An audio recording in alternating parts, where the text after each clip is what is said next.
Hey everybody, welcome back to a special episode of Council of the Neon Lords Super special with a Z. episode. Oh yeah, gotta have that Z, like I always say. Yeah, do backwards Z, make it look like an S. Oh man, that would be way too much work.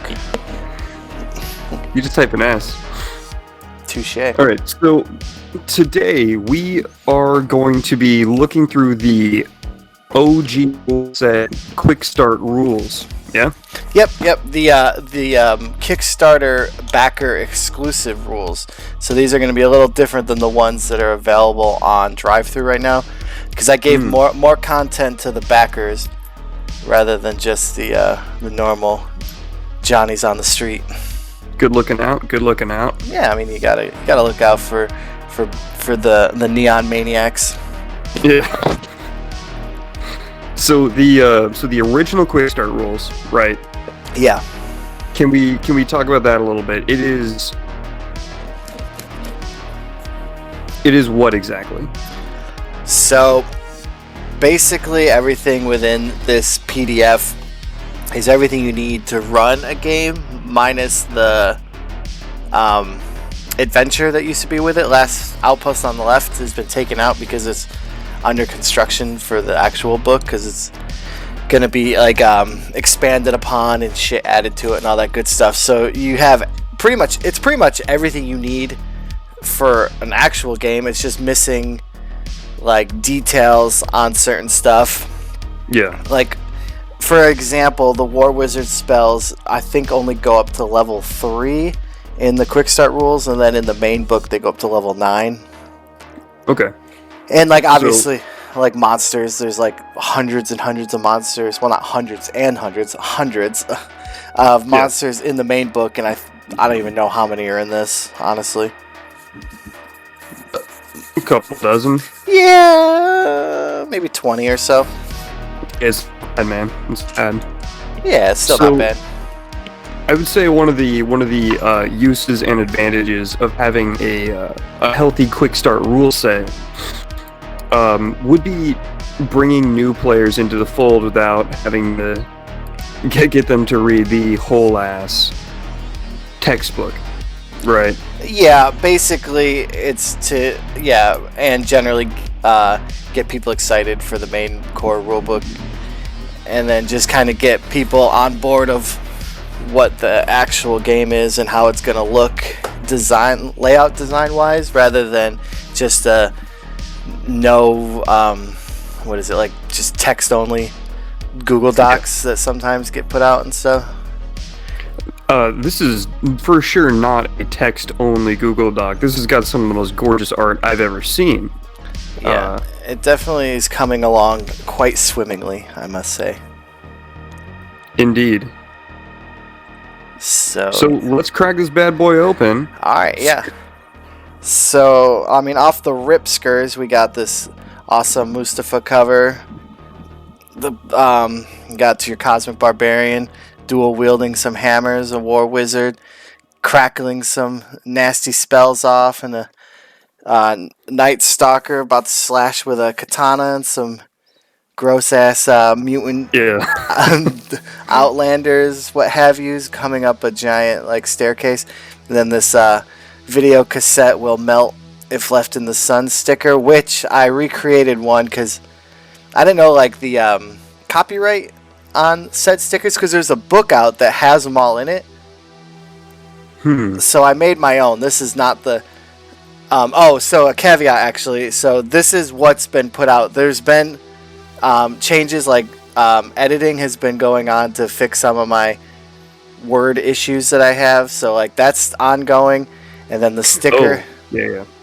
So the sticker got fixed, and I know there's art, which I'll point out, and when we get to it, that has some like lines that got erased and stuff. So like stuff is being fixed. So like just as a FYI/warning for the people. Yeah, so this booklet right here is still under construction. However, it's getting really close, and taking a good look at it now is going to give us all a glimpse into the twisted and neon future that awaits all.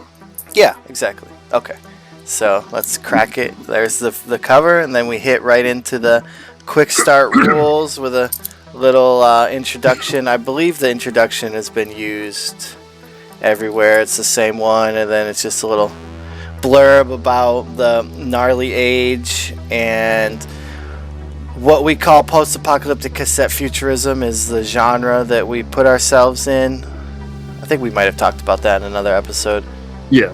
And then like why play Neon Lords at the Toxic Wasteland, like, and then we got the awesome logo, and then we got a nice little piece of art from Mustafa, which is it's actually a ripoff of an homage, let's say, to a Judge Dredd artwork where Dredd is punching Judge Death, I want to say, and it says like gaze into the fist of Dredd, and so like we really wanted to use it, so we had a holy smiter smiting some poor wasteland punk mutant. Yeah, so then that's self-explanatory. Like, and let's move on to, so we got a what's the Neon Lords about section, and explains what a tabletop RPG is, and like kind of like for people who've never played, oh, that's definitely got to get fixed, but probably who've never played like an RPG, so you kind of give them a basic idea of like, hey, like this is like what it, and then like what you're gonna need. Like obviously you need someone to be the Neon Lord. You got to create characters using this book and the character sheet, and then so there's a game, different game modes which we'll get to, and you get to slay away. Then you got your and then you got your first Rude Robbie artwork that he's gonna be your like 90s mascot to the book. There's a lot of places in it like he's not in it yet, but like that's like, then that's binary for, I forgot what I actually used, but it's a joke if you actually translate out the binary. It says something. No spoilers now. Yeah, right. I don't even remember what it says. And then you got how to use this book, and then it talks about all the 9 parts. So part 1 is the player section. You go through all your character classes and all the swag that they can pick up and all that good stuff. And then we go right into spell casting, which has like all the spells for every magic user, spell casting class, all that good stuff. It's always a dickload of pages for spell casting. Yeah, there's so many spells. No doubt. Always, every book. And then part 3 goes into most excellent adventures, explains the rules when it comes to exploration interactions within the world. And part 4 is Total Carnage, goes over the combat rules into the max charts, and Total Bummer chart or table, I believe, is in there, and all the cool rules and everything that goes with combat. Part 5 goes into the Neon Lord section. That's when you start getting all your like fantastical items, poison, fear chart, like, you know, like, and there's gonna be traps and stuff added. Yeah. Like I really like the idea of splitting up the sections to players and Neon Lords. Maybe even just snipping the book in half, right? No, that's a wild idea. But having little handouts you could just hand to the players, it's like 30 pages long, like they can figure it out. Yeah, that's a possibility. That is definitely a possibility. But like this this actual PDF, 90 or 80% of it is the player section. Oh, okay, yeah. So that's the problem, though. Like, they take up a lot of space, as you'll see. And then part 6 is the Stuff to Slay, which is the monster manual. Over 100 monsters listed in obviously, the main book. And then part 7 is the Rich Stuff and Fantastical Items, which I thought that was in that section, but that's fine. It's got its own section, eventually, of just different treasures, magical items, all that good stuff that what you're fighting for down there in the ruins and the dungeons and what have yous. Part 8, the whole dang point of the quest. Yeah, exactly. Part 8 is Adventures in the Neon Wastelands, which this is gonna have setting material too that has the map of Neoterra and like a couple, like that's where like the Slime Pit adventure is gonna be and all that good stuff. And then 9 is the appendix. It's going to have additional rules and crazy stuff you can add to your game, which I already know that the appendix has Appendix A is the arm wrestling rules. Yeah. So like that's and there's a bunch of appendixes. It's like insane. And then Nice. then we go right down into a little down and dirty rules. So you got the what dice mean, percentile dice, and neon blast, which in every other game it's exploding dice, but we gotta have branding. No doubt. Rule of cool is pretty much if it looks cool and it goes against a rule, if the rule of cool vetoes the rule. I mean, obviously It's a good philosophy. Yeah, and then it's up to the Neon Lord for that, though, realistically, because there could be some really game-breaking things if it's up to the player and the party and the Neon Lord. It depends on how rad everyone is. Yeah, right? exactly. Yep. Like, there was one of the games I streamed. Not to really spoil anything, it's not really a spoiler. So you start out in a UV forest on your way to the last outpost on the left, and the guy's like, "Well, is there velociraptors around?" And I was like, "There is now, like there's no velociraptors whatsoever."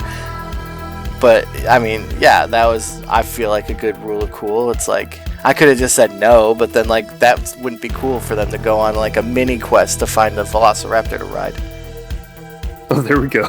Yeah. I was thinking more like Jurassic Park, where it's like now you're kind of like being hunted by velociraptors. You got to spaz 12, and you got to figure it out. Yeah, totally. Yeah, I mean that would have worked out too. And then rule of cool, we got fumbles and criticals, which we call to the max, and total bummer. To the max obviously is your critical, and a fumble is considered what we call a total bummer. We got save throws. We got our 4 saving throws are grit, agility, resolve, and death. Like grit represents resistance to physical threats, drugs, gases, acids, asphyxiation. Agility is getting out of the way of dexterity-based threats, like arrow, like Indiana Jones stuff. Resolve is the resistance to mind magic, charm, control, psychic effects, and death. Obviously, like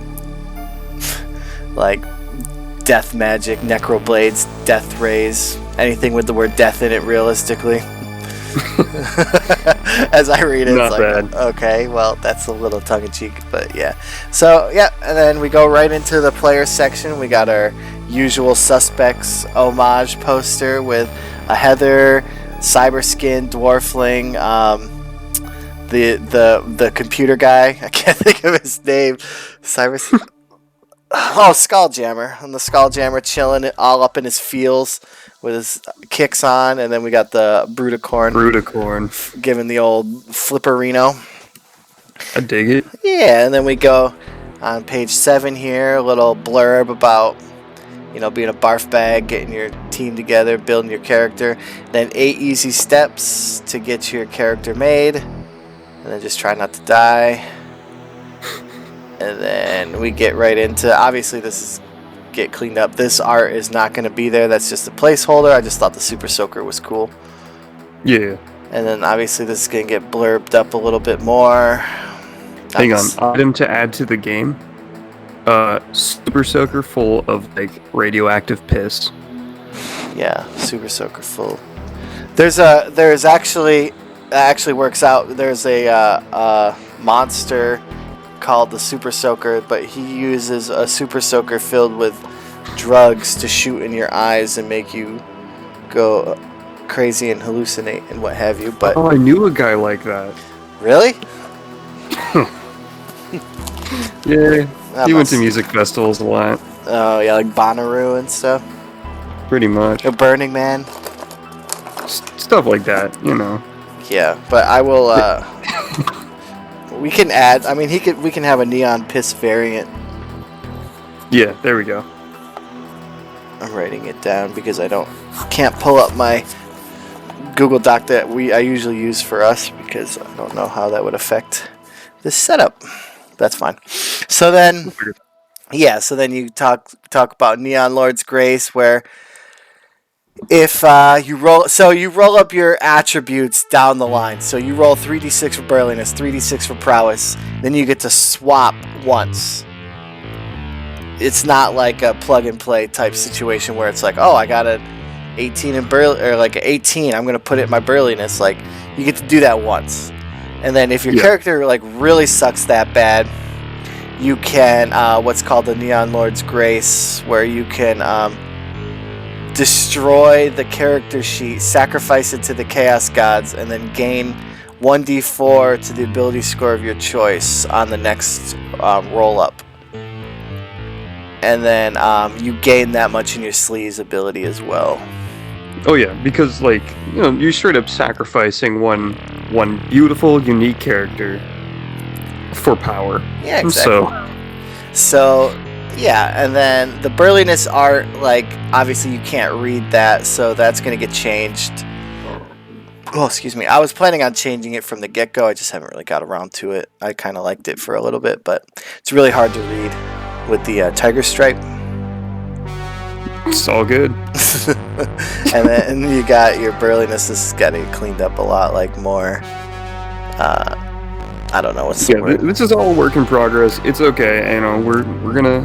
Yeah. I just figured I would kind of give my 2 cents on everything as we go, and then like every stat, if you have an 18, gives you something extra in bold. So a burliness of, as an example, a burliness of 18 adds an additional +2 bonus to your attitude because sick muscles get you far in life. So true words to live by, kids. And then you got the exclusive Neon Lord Chuck Taylors there. Mm-hmm. And I threw on the logo on the prowess. Same thing, 3d6 for the prowess. You got your table for each of those stats. And prowess, you get a 20% bonus to your chance of sneaking around unnoticed. Pretty cool. And then we go endurance, brains, attitude. I'm pretty proud of that skateboard. Yeah, I'm liking these. Yeah, like, there was a lot of work to put these together. Endurance, I think I'm going to change because I'm not like too sold on it, but it's not the worst, but it's not the best. I really like the skateboard. It took me a long time to make that. And then, so same thing. We'll clean up here and there. We go through, got the endurance 18, brains of 18, gets you cool stuff. Attitude 18 gets you cool stuff. I think it gets you a meat shield follower at the beginning of the game, and at the end of any long rest conducted within humanoid sectors, one of your groupies eventually finds you. Yeah, you just make a friend. Yeah, exactly. And then you got your twisted steel and sex appeal table, where you land when in regards to your attitude score. Mm-hmm. And we got a little blurb about the class-based ability scores, like Fury for the Deathbringer, Chaos for the War Wizard, all that good stuff, and explains on how to spend them. Then if you reach 5 points or less, how much damage you're taking. No, that's if you... Oh yeah. Let's kind of like delve into this one just a little bit to explain. Yep. To the listeners. Yeah. What we got going on with that. So, yeah. So each one of these abilities is like a specific point value, like a bank of points that your character in any given class will have one of, right? Yep. And you can expend them to do pretty unique and amazing things, great feats, and kick a lot of ass. Yep. Cast spells if you're a magic user, prayers if you're the holy smiter, hacks if you're like the cyber or skulljammer. But dropping low is dangerous. Yes. You don't want to use all of these. This is high risk, high reward. Very high reward. Yep. Once we get into the classes, we can expand on that more because each class has their class-based ability score table that you roll on. But this was my bad. This was if you spend 5 or more points on one roll, you take that damage. Yeah. To stop people from just putting all their points into like a roll and be like, I win. Yeah, exactly. So points can only be spent on class-specific rolls. When a player has 5 points or less and they attempt to pay under the threshold, then they roll on the class ability chart. That's for each class has one. Class ability points are regained at every long rest at 1d6 points per long rest. Then we have it down here again because people don't You gotta put it twice. At the long Yeah, rest no doubt. PC. Yeah. So then from the class-based ability score, we go into the sleaze and explaining sleaze and what it does and the interactions with things. And We talked about sleaze in one of the earlier episodes. yeah, we definitely did. So, But it's still like just a really interesting mechanic, and I highly recommend everyone have at least one very sleazy character because it's gonna be a fun thing to fuck with. yeah, you gotta have at least a sleazy boy in the party for sure. And then we're going a little bit of sleaze in the Holy Smiter, how his sleaze can essentially turn him into a fallen smiter, and he will no longer have the grace of his deity on his side. And then the sleaze table, yeah, so I gotta add sleaze table to that. That's fine. And then the slime-o-rama, where you land on the sleaze scale, if you will. And then we go into fortune, because not only does every class get a pool of class-based ability scores, you also get a pool of fortune points that you can spend. Yeah. Yeah, and then so it's essentially like representation of like the gods meddling in humanoid affairs for their sheer entertainment, all that good stuff. But fortune points do not regenerate, and then once you make it to 0 fortune points, you roll on the bad luck table. At the end of every long rest, you get to roll on that. It's nothing like super crazy unless you hit 2020 and then like you're just like, fuck this, I'm done being an adventurer and you just want to be a farmer again. Yeah, no, I get it. Yeah, and then it's again like high risk, but you know this is gonna get you out of sticky situations, so high reward. exactly, yeah, 100%. And then there's just some basic rules that like fortune points don't regenerate, they can't make crits or be added to death saving throws, and can only be added to your own rolls. You cannot spend fortune points to make the war wizard in the party like hit with a spell. Or can they? It depends. That's the basic rules, but obviously there's like effects, class stuff. Like I know the dwarfling can really mess around with fortune points and like you know fantastical items that does negate these, but that's generally. I'm sure there's gonna be ways to fuck with each and every one of these stats out there. Yeah. Okay, so then we go into stats are over. Go into hairstyle. So this is that art I was talking about. These lines on the side, I didn't notice them when I was working in Photoshop, but they have been erased. Okay. So no big deal. And then we got some nice Ross Hayes art. That's where that Super Soaker guy is, somewhere in there. It's just like unbelievable. I know this is gonna be on the back of the book too, because it's just such a great Fucking piece. heavy, bro. Yeah, and then we got a female Cosmic Barbarian with the Lord Randy tank on, the 6 shades, and then we talk about hairstyles. This is when you choose the hairstyle you want. And then it talks about some sprayed stiff unisex hairspray for men can change your hairstyle and all that. I'm pretty sure it goes into more detail in the items section, but we'll talk about it real quick here. And then it's like, well, if you want to change your own hairstyle, you roll on a 2d6 to see if you actually were able to cut your own hair. But there are glam lords that will cut your hair, essentially barbers out there that can change your hairstyle. And then we go into the different ones that are in the starting book. Let's see, we're still recording. Yep. Okay.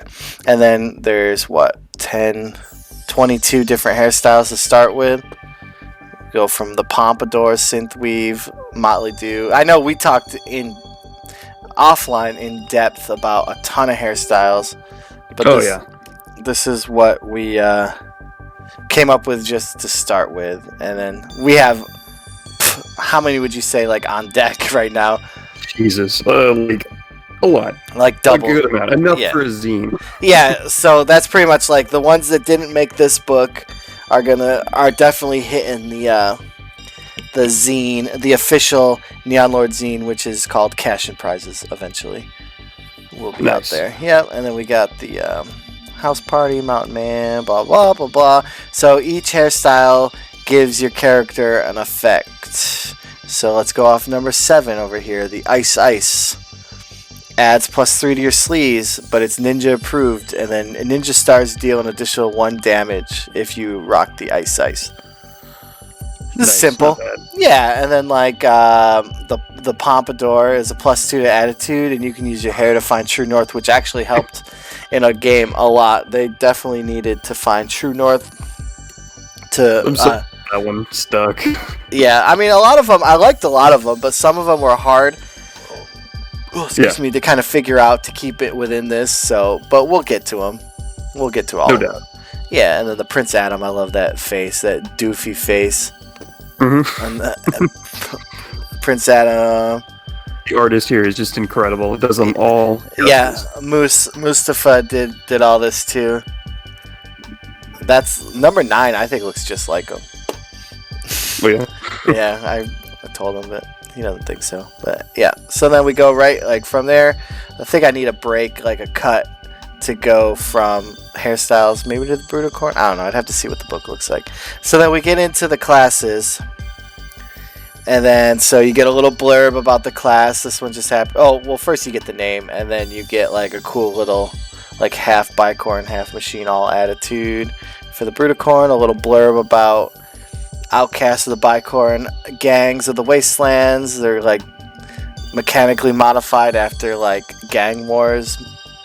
Mutilate. I think we probably talked about Bruticorns before.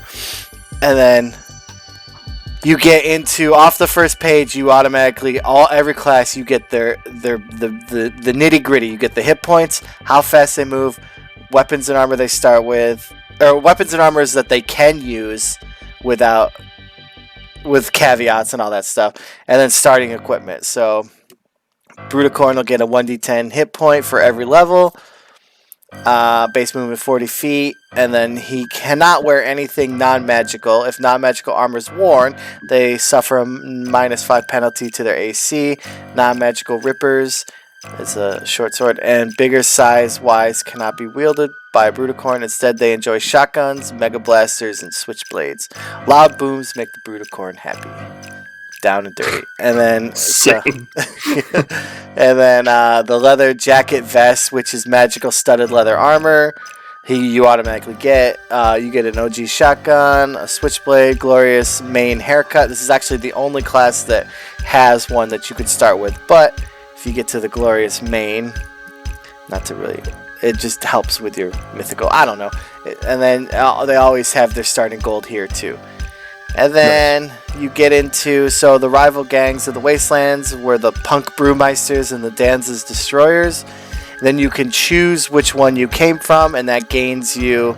So the Punk Brewmeisters were more magical, and you gain more when it comes to casting the spells that the Bruticorn inherently has. And then the Danzas Destroyers were more melee based, and you can deal double trouble pack and twin corn power. The horns deal a 1d6 running, like charging damage. And then you get into the rad abilities that each class gets, like they get laser fast reload. The Bruticorn can expend, see here we get into the mythical points. So a Bruticorn uses mythical points for their class based ability point, and they can expend 1 point to reload a shotgun as a bonus action rather than taking a whole turn to reload. Nice. Yeah, then they got doesn't skip leg day, and that they can kick down most any non-mega reinforced doors for at 100% success rate, but it just obviously makes a god-awful loud noise, and so anything will be immune from being surprised. I don't know what it does. I can't really see it. Beware the great kick makes an awful noise, and whoever is on the opposite side will hear you coming. Yeah, so will his buddies down the hall. So essentially, like, Good. making a big scene for kicking the door down. And then the mechanical snarl sounds as cool as you think. Bruticorn gets plus 1d4 to any reaction roll involving attitude. And then your faction perk is what gang you choose up here. And at 5th level, you gain more stuff. But I took every 5th level thing out because it's just a Kickstarter. You don't need the 5th level stuff. Just calm down. So then, No doubt. all that's going to be what you gain at the 5th level, and every class gains a lot at 5th level, I think. And then we go into the next page of the Bruticorn, which has innate magical ability. Talks about the 3 spells. That one's got to get bigger. 3 spells that he can do. He can do a chat attack, brutal blast, and the locked on target. That's it. That's all the Bruticorn gets, but he shoots a shotgun too, you know? So, and then Need to work. yeah, it's a good balance. And then the mythical class points table. This is when you start spending the mythical points that we were talking about, the class-based ability points. And then when you drop below 5, you start rolling on this table to see like the bad things that happen once you drop below a certain number of points. And like it could go, actually, if you hit a 12 on every one is always something good. But other than that, it's generally not good for you. And then you got your class advancement table, which we only go up to level 10 because good luck trying to get past level 10 without dying. So for the Bruticorn, he gets an attack bonus. His spell check, he's the descendants of unicorns, so they have innate magical ability, so he can cast at a better rate. And then you got your 4 save throws, which you got to roll higher than, which you got to beat to survive to be considered a successful save throw. And then the XP you needed to gain the next level. And then it's the same layout essentially for each of the classes. Yep, so you got Cosmic Barbarian, Lord Randy Be Praised, talks about Clothu, the weird cult that he made that the Cosmic Barbarians kind of worship. Their hit points, movement, weapons and armor, and starting equipment. And then he's got his 45 feet that he gets from being juiced out. She snorts his cosmic dust and gets high.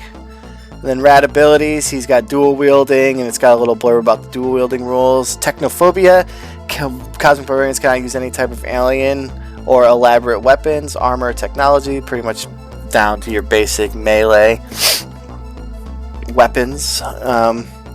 Cosmic Dust talks about the snorting of the cosmic dust to get juiced out.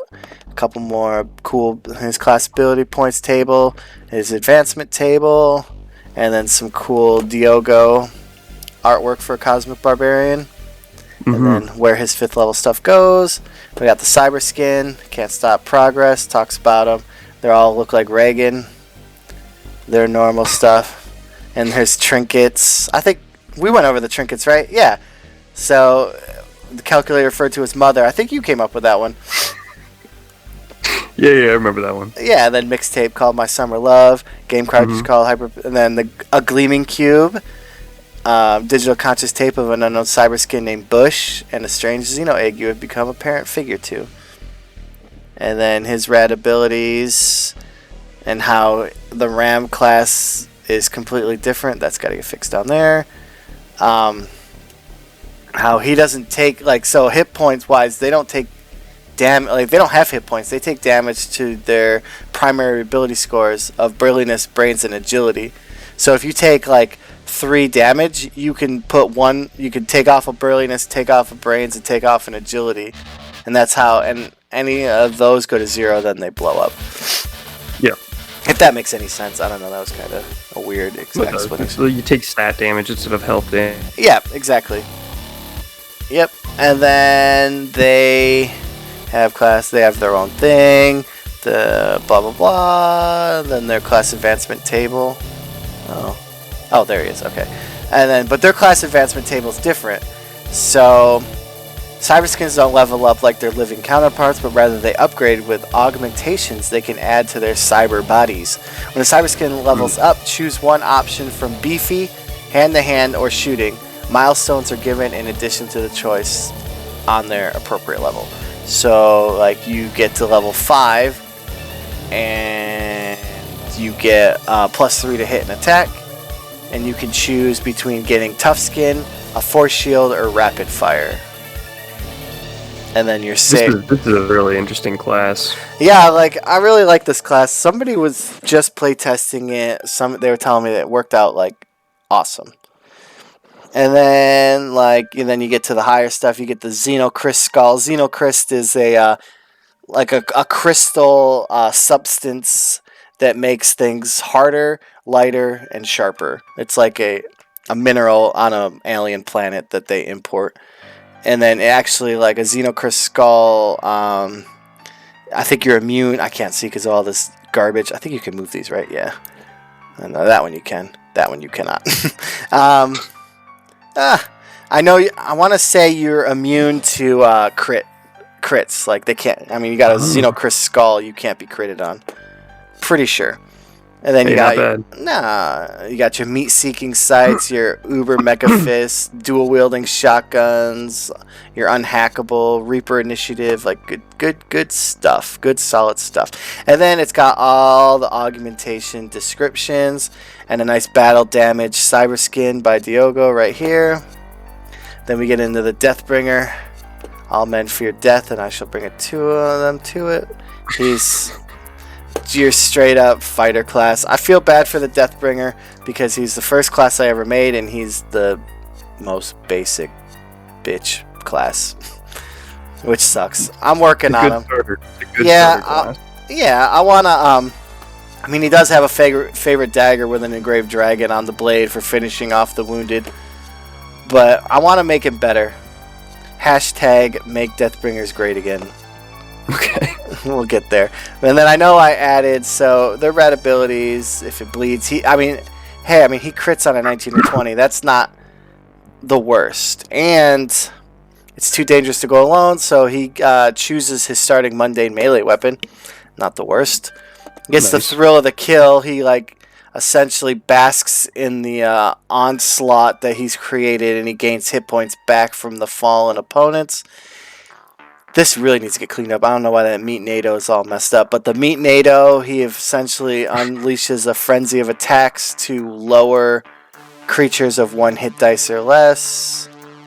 And then he's got the Fury abilities, class advancement table. He's pretty good. He's got the good attack and then the damage. He deals level 10, 12 damage, like 1d12 damage in addition to the damage already dealt by the weapon. So he's not the worst class, and I'm pretty sure, since he's so basic when it comes to, flavor and everything, so he levels up a lot faster than everybody else. Oh, interesting. Yeah, and then, other than agility, he's got good saves. Yeah. So, this looks like a class that can last a while in the ring.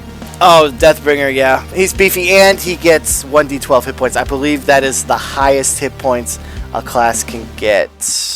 They don't have hit points. I just literally went over that. 1d8 on the Kazi B. Yeah, I'm pretty sure that nothing... I wanted to...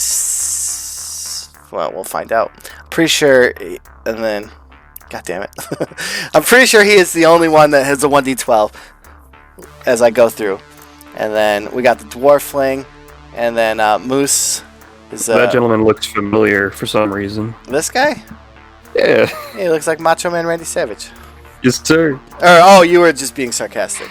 A little bit. Yeah. Okay, I love it. So... yeah, go ahead. Macho Man, he's popping up all over in this book. He's the main... So, I don't know if I added the deities to this, but Macho Man is aka the Savage one, is the Zeus of the pantheon of gods. So he will be popping up a lot of places. Even the Dwarflings, who realistically praise the $1 Million Bruv, is the Lord of Luck, aka Ted DiBiase, the $1 Million Man. Oh, gotcha. So there's a little bit more, wrestling references, and he talks with a Cockney. They all talk with a Cockney British accent. Because he says, wind your neck in, son, or I'll knock your teeth down your throat. Mustafa is actually British born, lives in Japan, the artist that did all this, and he gave me a whole slew of things that Dwarflings can say. So yeah. Nice. So they are interstellar immigrants. They had to flee to Neoterra after the final Lux War destroyed their homeworld of Praxis 777. And normal stuff. Let me look real quick. Yeah, like some of these, like I gotta get like beefed up and like more flavorful wise, like nice and big and in your face. So it'll get there. But then they're a little slower. They got different weapons and armors. They start with a plasma flintlock pistol, some mesh armor, a wood shield, a coin from their planet, and lots of gold. Nice. They get some rad abilities. They got heavy metal, keepers of the plasma, masters of the Star Forge. They perfected the plasma weapon, but knows mostly the plasma flintlock pistol. Preferred missile weapon of Dwarfling. I think me smell something. They have an innate ability when it comes to traps, finding them at a higher rate than other classes. Better lucky than good. Dwarfling expend a fortune point to avoid a fumble. That's huge. Nothing or double. Dwarfling spend a fortune point in any barter or gambling situation to go double or nothing. And $1 million. Interesting. Yeah. And then they have their bad luck table for when they run out of fortune, because they don't have Lord knows you're going to be using that table. Oh yeah, they don't have their class-based ability score is fortune, so they can actually use them as like normal characters can use fortune points, but also they can use them as their class-based ability points, and they regain fortune points because they're a lucky race for some reason, even though their homeworld blew up. Sometimes you win some, sometimes you lose some. Yep. And then we got the Dwarfling Advancement Table. They're kind of just middle of the road when it comes to XP. And they don't have like the best when it comes to save throws, and they do some damage, not as good. But 10th level, they can disarm traps at 100%. So, yeah. And then their 5th level information, and then a Dwarfling. Another Diogo Dwarfling drawing. Good. Yeah, it's super awesome with that mech suit and the wild Xenotech smoking a cigar. Then we get into a class you know all too well. We got the Heather. So young, so bad, so what? Hellcat Eradication Termination. Heavy Enhanced Ranger. Goes into all her stuff, and we got their hit points, movement speed, weapons and armor. Their starting stuff. Get a nice, the big freaking knife, your choice of armor, blaster rifle, a compact mirror, and then some gold. And then we get into her rad abilities. We got the Matrix Dodge, Come With Me If You Want to Live, Contingency Plan. I mean, we literally we did this. So, yeah. Like, I don't even have to. It's the same as all the other classes, and then I want to say they level up harder. They're a little harder to level up because they're so powerful. Yeah. And then they're pretty much run of the mill when it comes to attack and missile. They can only gain extra damage on the missile hit. No, that's 2 hit. I don't know. I have to see it. I think these go to intertwined, but this only gets added to when you shoot weapons. I'll have to probably put a little blurb about that. Then we got the Holy Smiter. And they generally honor Dawnstar, which is a satellite that orbits Neoterra, which they think is a god. But it's just a satellite, and this needs to get moved over because it's into his shoulder. Or is it? Or is it? You never know. There could be a thing about this. Exactly. Yeah, that's true. And then you got all the same exact stuff. You got your hit points, speed, weapons and armor, starting equipment's got to get bolded. Rad abilities, only good bug's a dead bug. They get +3 attack and damage made against any Xeno. You're a disease and I'm a cure. When subject to a critical hit, a Holy Smiter can spend 3 holy points to make an immediate counterattack before damage is applied. That's not bad. That could save your life. theoretically. Oh, no doubt. Urge to purge. And then the prayers talks about the prayer checks, and so they cast spells. Hey, should they have an ability that lets them like sense people who have like a high sleaze level? Yeah, maybe that'll be maybe we can make that a prayer. Yeah, it's not bad. Alright, I'll write sleazy sense. Holy smiter. Possibility. So then class ability is faith, which that's got to get changed because, well, not the faith, but holy points. I should say faith points. Yeah. Yeah, but it's just little semantics. And then it's got their bad stuff chart for when you go down, and then their prayers known by level. So you start out with 3 prayers, then obviously work your way up to once you get to level 10. There's only 5 levels of prayers, and then class advancement, normal shit, and then you got your 5th level spot. Then we talk about the fallen smiter. What happens when you lose? What happens when you lose being a holy smiter? Yeah. Just pretty much.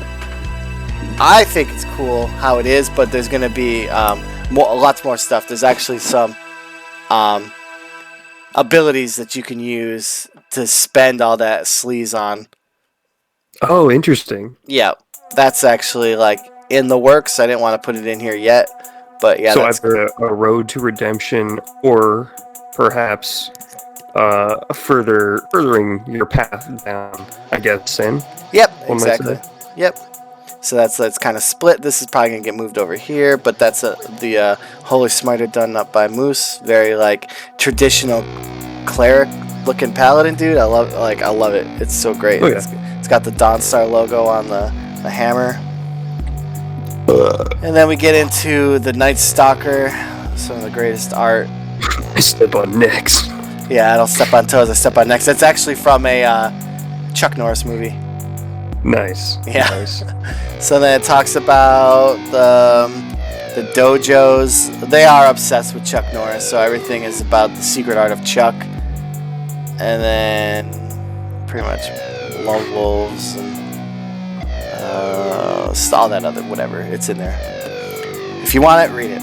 Pause the video and read it. So then it goes to hit points. They get 1d6 movement speed. What they can do when it comes to weapons and armor. And their starting equipment, and their rad abilities. They get some like the rogue of the group, you know. Oh yeah, absolutely. Disarms traps. Yeah, absolutely. We'll get down to all that good stuff. So then, yeah, because then I mean, off the rip, like pray for death. Like the Night Stalker deals 1d10 damage with the Garrett from behind rather than like 1 damage. You know, like they're skilled in the art of clandestine warfare, if you will. I remember. Sorry, don't mean to interrupt, that's fine. That's fine.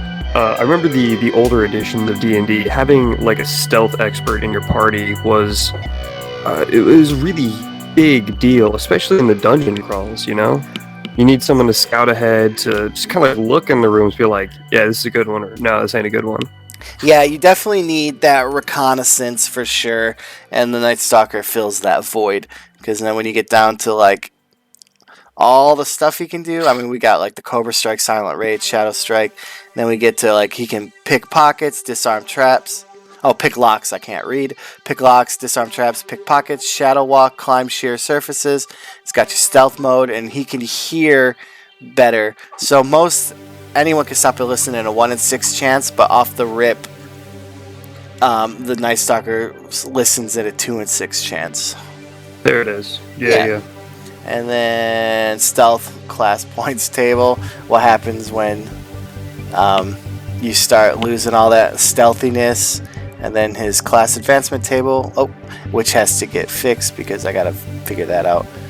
Just hate to. Oh, and then his 5th level. So I do need to go a whole nother page so I can move that and put the at 5th level stuff on there. So it's your traditional rogue-like class. Then we get to the Skull Jammer. Had to do Hack the Planet because if you're not talking about the 90s hacker movie, then what good are you? And it talks about how they hack things. He's got his power glove on. Normal stuff. He's got to get moved over a little bit because he's cutting into there. Nothing really crazy. Does he come with a trench coat? No. Then we get into his rad ability. He's got his neural net data input, augmentate, directly plug in. Okay, so yeah, you have your deck. So he's got his deck, and he can control it from here, but some you can control it right from the brain. Enables the deck to power up in any environment, enable a faster CPU. Most importantly, use the Skulljammer's body as an antenna to receive them computer waves, because that's what the internet runs on in dungeons, is computer waves.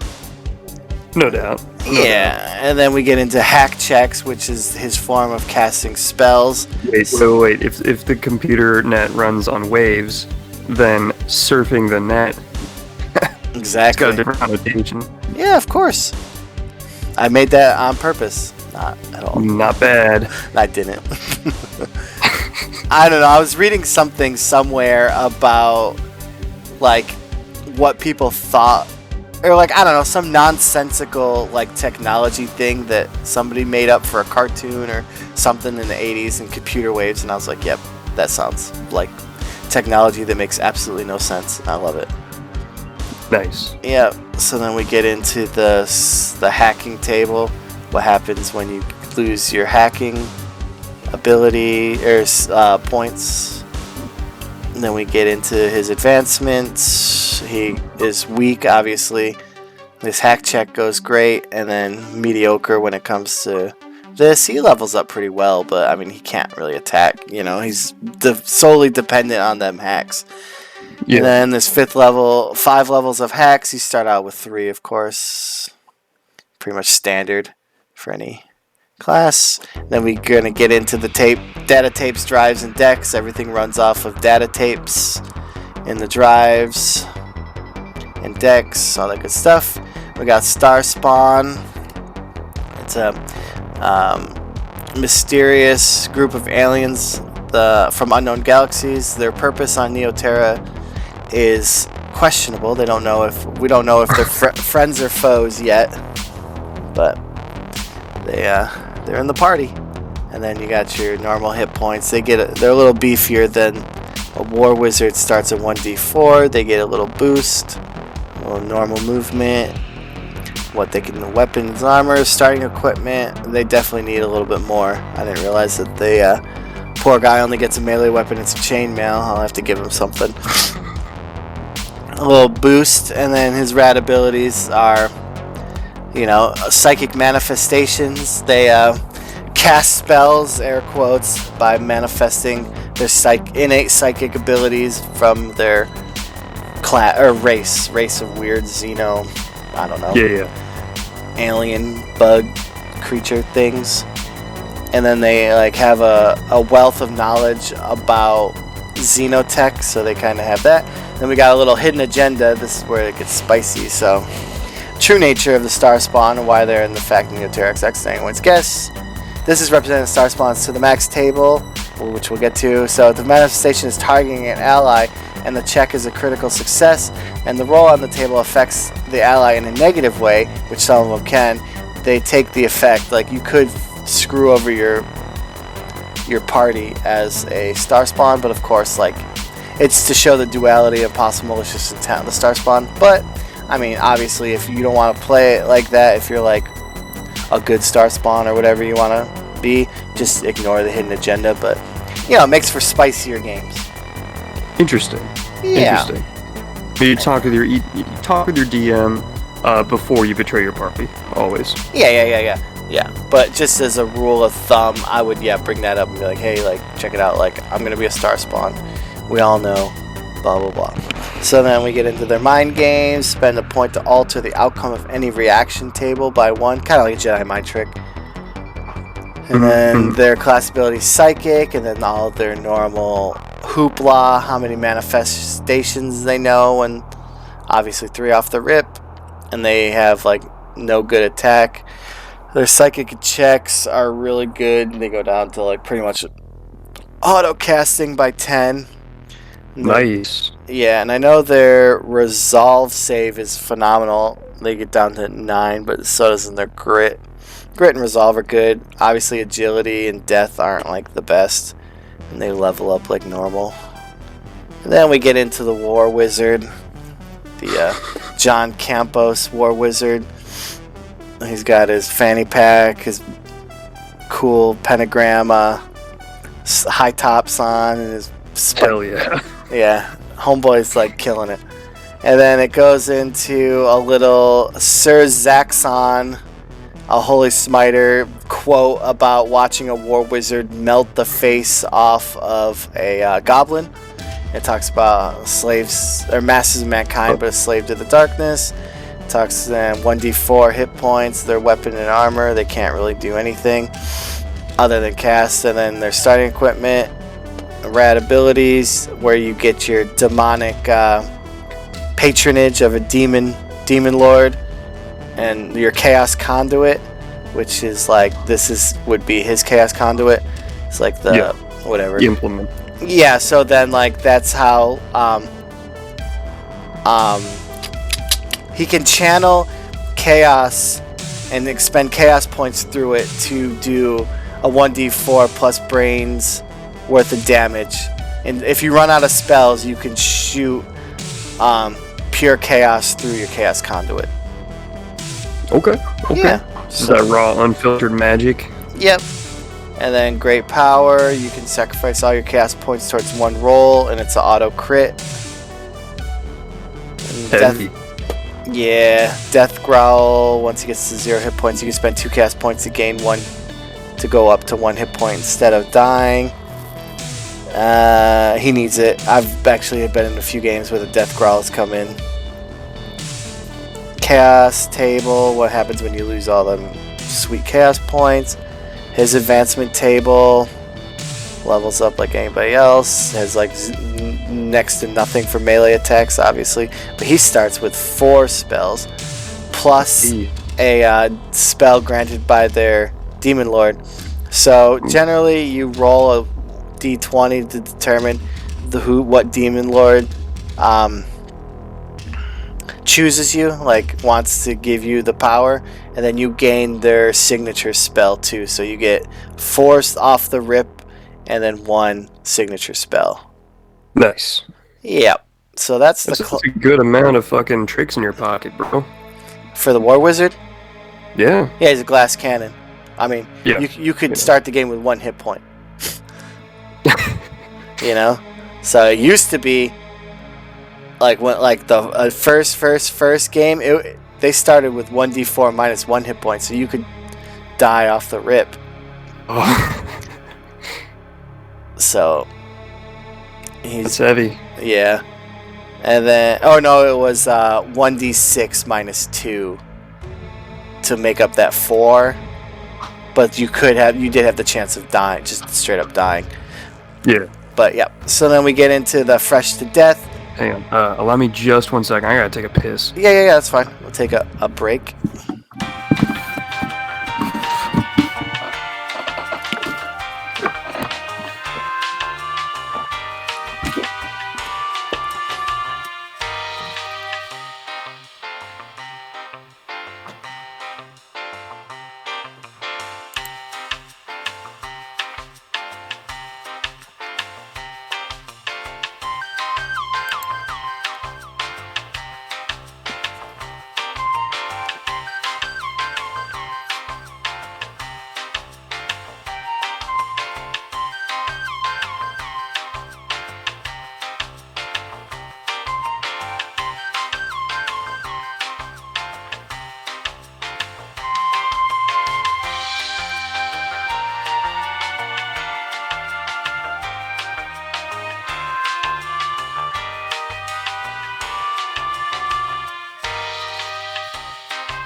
All right. Hello, hello. Hello. All right. Cool. So that's a pretty good rundown of all the classes that we got going so far. Of course, I believe there's more in the works. Yeah. Yeah. So there is actually the 12th hidden class within the book. There's going to be a hidden class somewhere that people can find. It's gonna be interesting. And I'm sure that as we get more ideas, we'll be releasing more. Yeah. Via the zine. Yep. So I actually have a few classes like that are getting worked on for other, like the zine and then some other supplements and what have yous and what have you nots. There's some pretty cool stuff in the works when it comes to classes. Mm-hmm. But that's why I like to keep it. There was a big controversy when we first started making it. Because we're racist class, we're not class and race. I noticed the races here. They all have like a built-in backstory already, just kind of baked into the character. Right. Yeah. So then, but that definitely has the ability to breed more classes. And then I think be able to customize, but just when it comes to class creation, I don't know. It's just a different way of doing it. I think I like it. It has the old school vibe to it, and then it keeps it interesting yet simple and elegant. No doubt. So, yeah. So, and then from the classes, we go right into Fresh to Death, which is the armor, equipment, and weapons that you can choose. And of course we got this stuff will make you a goddamn sexual Tyrannosaurus from Predator. Yeah. A giant pizza slice. Gotta have the pizza slice. And then the 2 rules of the wasteland. These are the biggest things that I get, which I'm gonna add them to the DM screen too. Is anyone not wearing armor has an AC of 9. Which always comes up. And then PC punching with just his meaty hands does 1 point of damage. 2 of the biggest rules that come up that it's like, well, how much is a punch? How much, what's my base AC? It's 9. Always 9. Gotcha. Off of that, we get into the blacksmith. So, oh yeah, I love it. It was really cool to see it. And then we go to crush your enemy, see them driven before you, never pay for late pizza. Never pay full price for late pizza. A little Conan mixed with Ninja Turtles. And then we go into how boring these weapons are, but they're needed. And then we just got a long list of melee weapons. And then I want to say this gets expanded a little bit. And then it goes into what two-handed weapons, what happens when you wield two-handed weapons, what flails do, the chain whip, and nunchucks. I understand that it's spelled funky, but that's the funny way, and I like it. Yeah. Because it's okay. And then from there, we go into the boring missile weapons like crossbows, daggers, throwing hand axes, javelins, all that boring. Ninja throwing stars is probably the coolest thing out of there. And they're very tubular. But when you throw a ninja throwing star in front of bystanders, there's a 30% chance you gain 1 to your attitude ability score. So, I mean, you're cool. you're cool when you're throwing them. Then we go into a little bit about range, and then I think this might get changed. The mundane armor, just boring stuff. Padded shield, like what a shield does. Leather, studded armor, carbon vest, mesh armor, blah blah blah, and how much it adds to your AC of 9. And how much it costs, because obviously full plate is a pretty penny, a lot of them. So that's just... I know back in medieval times, it was like the entire wealth of a village would be about the cost of full plate. Oh, I believe it. I mean, gets you +7 to your AC with a shield. Whew, you're sitting pretty. Anyways, moving on. Yeah. So then we get into Guns A Go-Go, which is an interesting layout design, but we'll see if I keep it. And then you got this is actually Chris Carmen's artwork down here of the it's a mutant death squad blasting away at something. Yeah, these guys look like they go hard. Yeah. Oh yeah. They mutant death squads go hard in the paint, as the kids say.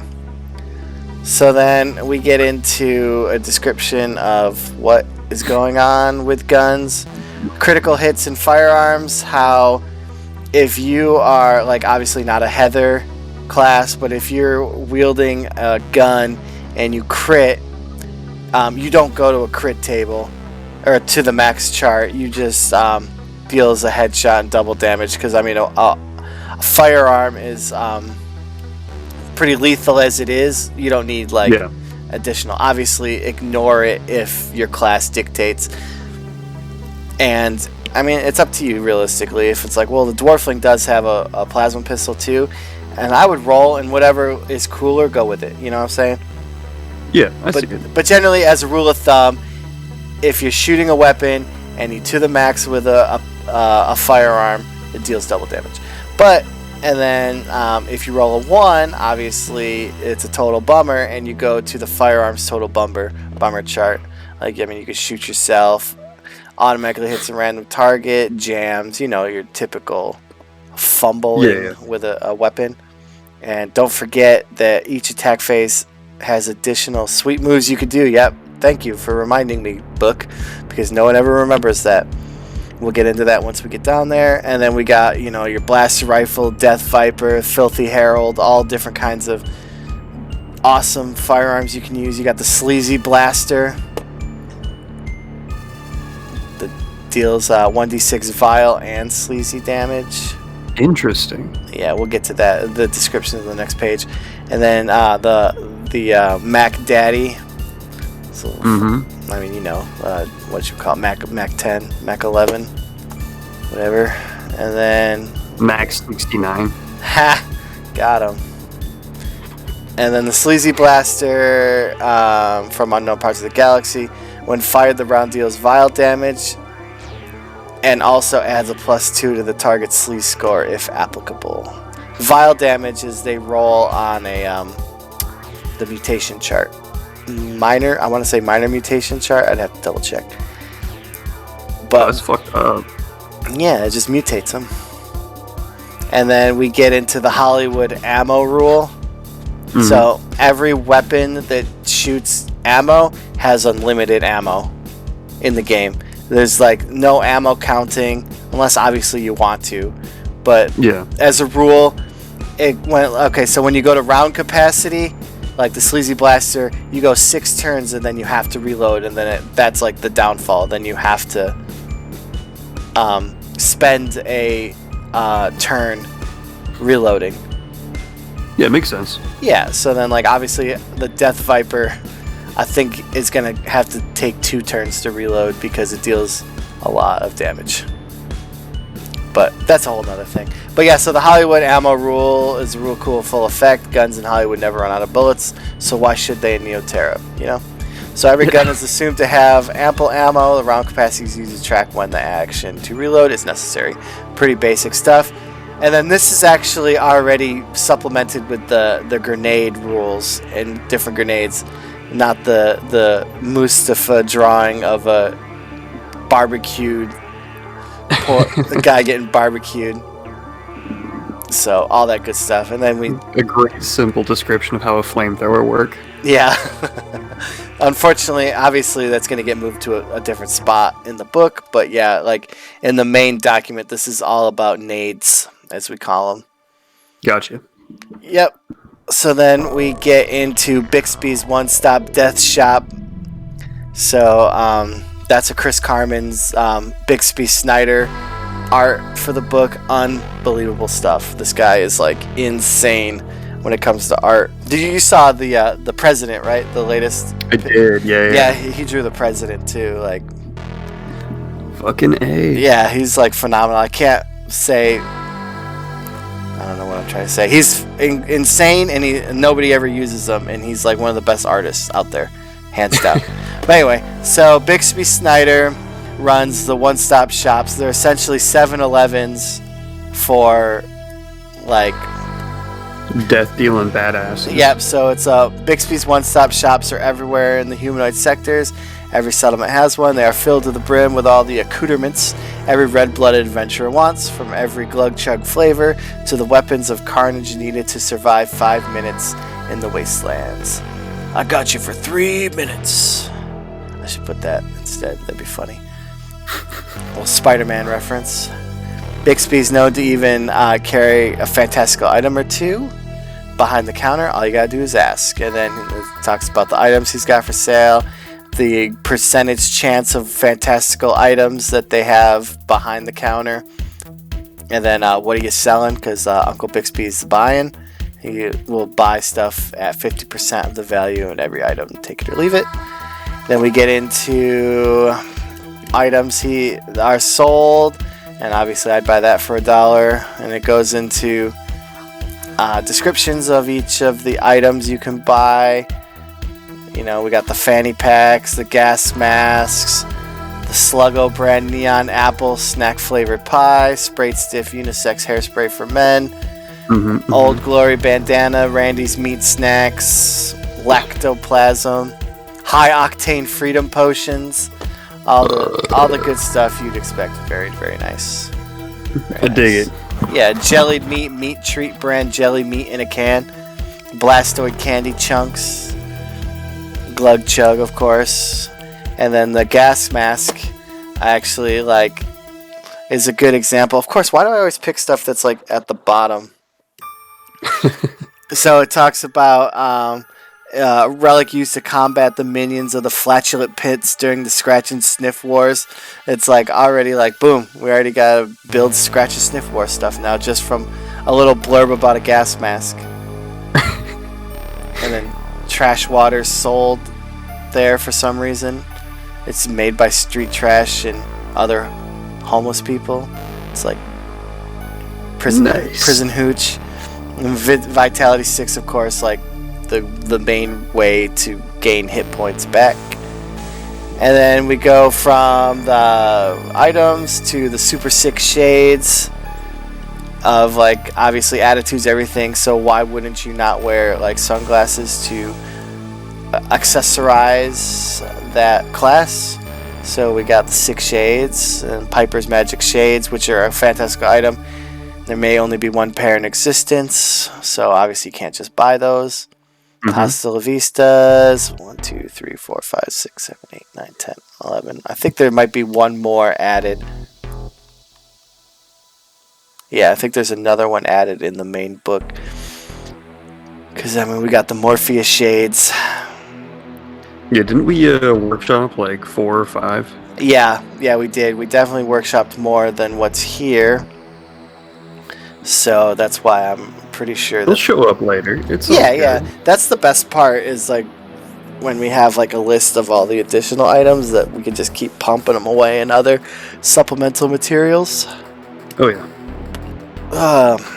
Then we get into bros for hire when the help fires back. We got your basic bros. We went in exhausting detail about bros for hire, I'm pretty sure. Oh yeah. And we did the thing. I don't think anything's realistically changed since then. I know actually since this was made, a spaz with a shotgun has been added, like as an addition you can run around with. But I mean, like with obviously like that high firepower comes a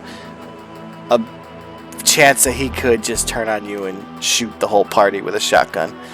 I mean, it is a spaz with a shotgun. So then we get into a little descriptions of each one. We got the meat shield and the human meat shield. I kind of want to figure out a different name for it because that's taking a meat shield and using them as like in the movies how they always grab somebody and use them as like a... Oh my god, this is annoying, this thing. So as an attempt, you can attempt to grab any meat shield as a combat action to use them as a literal meat shield. Because I'm old and I gotta read with the cursor, so every time I go down there, it pops up. Okay, so there we go. And use them as literal meat shield. On a failed agility save throw, meat shield can held against its will, blah, blah, blah. After that, the body Swiss cheese is long. Oh yeah, it can take up to 5 damage and then like you gotta discard the dead body. But then any NPC can be used as a literal human shield. So that ability works for anybody. And then off of that, we go into the lackeys and which melee weapon they have. Like we've talked about lackeys, goons, scroll jockeys. I don't know if we talked about scroll jockeys. They're just like men who failed at becoming war wizards, so they're kind of still obsessed with the life. So they war wizards can hire them to like hold spells or hold scrolls and hold their books. And I'm pretty sure, yeah, so they can hold the War Wizard's spell book, keeping his hands free while casting spells. In addition, if the spell miscasts on the scroll jockey can take the damage dealt by the misfire of the miscast. So, sorry, bro. Hey, not bad. Yeah.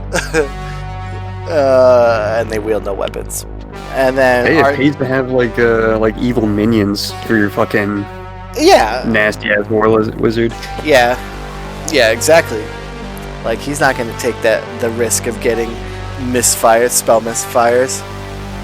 That's what you're there for. I mean, you're getting paid five gold a day. Deal with it.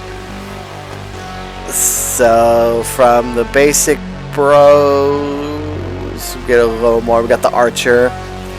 The glam lord is the one who the masters the hairstyle, the secret mythical art that's only handed down from one master, blah blah. Talks about just being you can cut hair, you can change your hairstyle in case, because it's like San Andreas, like when you're bald going in to get a haircut and then you get an afro. Yeah, I get you. Yeah, it's an ancient art, truly. Yeah, of course. And then we were talking about that was like the Edward Scissorhands. We talked about an Edward Scissorhands dude being able to do it a long while ago now. I believe it, but I don't remember it. Yeah, it's in our chat thing. And then you got the mage. A mage, they just know all things arcane and esoteric mysteries. You just ask them questions. They don't adventure. Pickpockets will do like dirty deeds done dirt cheap, essentially. Potions match will mix any potions you want. And the spads we talked about, they're druggies addicted to crack, will do things for more drugs. The NPCs, bros for hire reaction table. We talk about Candyman. You can get and your bros for hire addicted to drugs, so they keep coming back. We talked about that. Parties rep, we literally did. This pretty much you did. So that's like all you on the party rep. So, huh? I was there, dude. I remember this. Yeah. So I don't know if we talked about it on stream though. Wait, let's talk about it on stream. Alright, so essentially, long story short, anytime a bro dies on an adventure, the party rep gets a -1. Every time a bro comes back alive, they could still miss an arm or a leg, that's fine. They'll get +1 to their rep. So you start here. You got no rep, whatever, pay me. I'll do the job, No penalties, no bonuses. So let's say you get a guy that comes back alive. You go up 1 in the rep. You got a guy that comes back, 2 guys come back dead, then you're down to the sus. Like you got to pay double for all those meat shields this time. But it's like it's a fluid table. Like you're not gonna stick it. The party's rep goes up and down as minions die or minions survive, type deal. Yep. And then we go to mercenaries. Obviously, these are the forces to be reckoned with. There's a quick mercenary creation chart, and I know the appearance has dropped all the way to 20 now. I've been working on that. So like there's going to be more different like ways that they can look. I know one of them's scruffy looking now, because you got to have a scruffy looking nerf herder in there. Even though I tried to limit the Star Wars references, but you still got to have it. And then demeanor, I believe, might have stayed. There might be a couple more added. And I know abilities shot down to 20 as well now. And I know there's a medic one in there. I thought that was pretty cool. I think I even did that one last night. I added. I was like, oh, why wouldn't there be a medic mercenary, Makes Yeah. sense. So Not bad. yeah, and then there's the Diogo Skulljammer art with the literal skull painted on her face and rocking Yeah. a power glove modification thing. Pretty cool stuff. And then we get into spell casting where Chaos reigns supreme. We got Diogo's War Wizard and talk about spell pool gathering, that how many spells you can cast per day. Holy Wizard or the War Wizard, like each one has a different number that they can cast per day, and it always changes. And it goes into all that rules for that good stuff. We get into chaotic corruption. Sure. And then casting a spell, talks about spell checks, spell misfires. So, spell misfires are for War Wizard spells only, because each class has their own misfire table, of course, too. You know, like, you can't just have one, gotta have it for everybody. And then Arcane Whispers from a Demon Lord talks about it's only 3 levels of spells right now, but obviously there's more in the main book. Now saying. Yeah. So Absolutely. yeah. So just to get a little taste. I mean, for the longest time we were only rocking level 1, but I added 33 more spells for people to try out. It's a nightmare. The spells, because not only that. So yeah, so it actually, like, I even teased. So we got the levels that are actually here, plus level 4, level 5, level 6, level 7, level 8, and level 9, all listed so people can see like what they're called, plus the 20 Demon Lord granted spells. Yep. Damn. Yeah, good stuff. Some of them like Psycho Wave and Psycho Crusher. Like Psycho Crusher is just Psycho Wave Part 2, you know, and then like Negative Magic is Counterspell 2, Star Blazer is Magic Missile 3. So it's just like a few, like Gloom Veil's Darkness 2, Blazing Lasers is Magic Missile 2.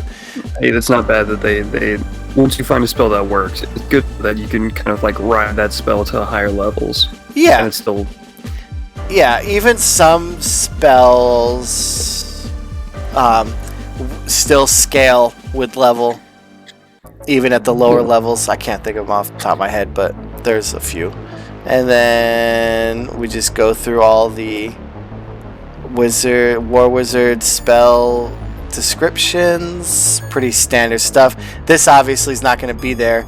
I just had nowhere to put Zagrad's Comets without making a whole nother page, so I just tossed it in there for right now. Obviously it's not going to look like that. And then we get into the psychic manifestations of the Star Spawn. I believe only level 1 for 1, 2, 3, 4, 5, 6. Yeah, so only level 1 for now on here, and they only go to level 6 anyway, and there's not many. Some of them like show up in War Wizard, like the Fumble and the War Wizard and the Star Spawn share Fumble, and they share a few other ones, but it makes sense. Like, you're gonna see some crossover. Yeah, no, I get you. Yeah, and then just normal stuff like Mind Domination and all that good stuff. And then we get into so the psychic manifestations will go to the spell misfire table, I believe, too, because they're kind of close to the same thing.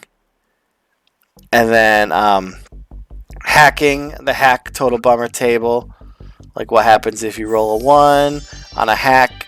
I know the hacks we have are just level 1 for now on here too, and they only go to level 5. There's not many hacks. Can only do a certain amount of things with hacking. It's because they do other Primaris stuff too. They have like the drones and stuff they can control, and they can. Yeah, these are useful too, especially if you have like a cybernetic foe. I'm sure there's a way in here to fuck with them, right? Yeah, oh yeah. That's easy. They can hack right into their brain. Yeah, so they can hack into doors. They can hack into like other cyber skin brains and all that good stuff. So like, they could do more than just like cast hack spells, air quotes. So then, yeah, obviously there's going to be more. And then by the gods is the Holy Smiter's spell, or prayers, if you will. Then there's the prayers total bummer table. What happens if you roll a 1? Obviously, you're going to start gaining more sleaze if you fumble a prayer. It's common sense. And then we got the level 1 prayers, because that's all we have for this book for them. And then we got some Mustafa art of arm wrestling going on, which I tossed here because I needed a filler, and I like the art, but that is the section art for the appendix section. Nice. Yeah, which is actually the VHS box art for Over the Top, the Sylvester Stallone arm wrestling movie.